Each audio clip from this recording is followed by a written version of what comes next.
আলাইকুম রহমতুল্লাহ বরকাত। কি অবস্থা সবার? আশা করি সবাই অনেক অনেক ভালো আছেন। সো এখানে আমার আজকে হচ্ছে মানডে। সো আবার ট্রেড স্টার্ট করলাম। সো আপনারা ফার্স্ট অফ অল আমি আপনাদের কিছু দেখাই। সো এটা হচ্ছে গোল্ডের chart. Gold gap up opening হয়েছে এবং US oil gap down opening হয়েছে বিকজ অফ আপনার ইয়ার কারণে, সেশনের কারণে হরমুজ প্রণালী ওপেন হয়ে গেছে আর ওয়ার 60 দিনের জন্য আপনার বন্ধ হয়েছে।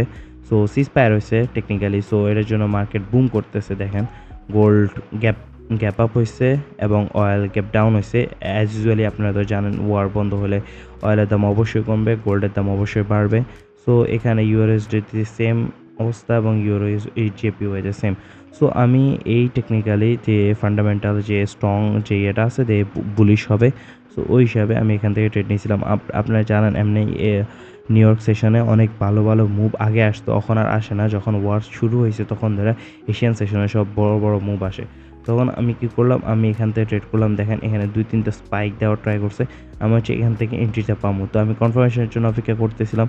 তো আমার সাপোর্ট লাইনে টাচ করছে একটু, তারপর একটা গ্রিন ক্যান্ডেল ক্রিয়েট করছে। আমি এটা আমার কনফার্মেশন, জাস্ট এটার নিচে আমি এসএল দিয়ে দিছি। তারপর মার্কেট বুম করবেও মনে করছি। আমার ছিল 1:3-4 ছিল, কিন্তু জাস্ট কনসলিডেশন হয়েছিল। কনসলিডেশন আমার এসএল খাইয়ে দিছে, কোনো লাভই হয় নাই। ঘুরায় ফিরায় জাস্ট লসে বুক করা লাগছে। তো এখানে আপনারা দেখতেই পারতেছেন লস $27 বুক করছি। সো এই অ্যাকাউন্টটা অনেক খারাপ ডিজাস্টার অবস্থা ছিল। 3টা ট্রেড করছি, 3টা ট্রেড লসে বুক করা লাগছে।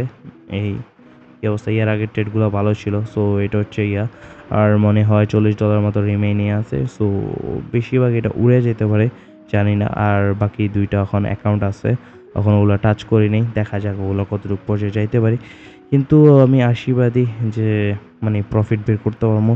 দেখা যাক কখন কী করে মার্কেট। কালকে আবার আপডেট দিয়েছি আর রাতে ইনশাল্লাহ নিউ ইয়র্কে ট্রেড করবো। দেখা যাক কী হয়, অবশ্যই জানাবো আপনাদের। গুড বাই, আল্লাহ হাফেজ।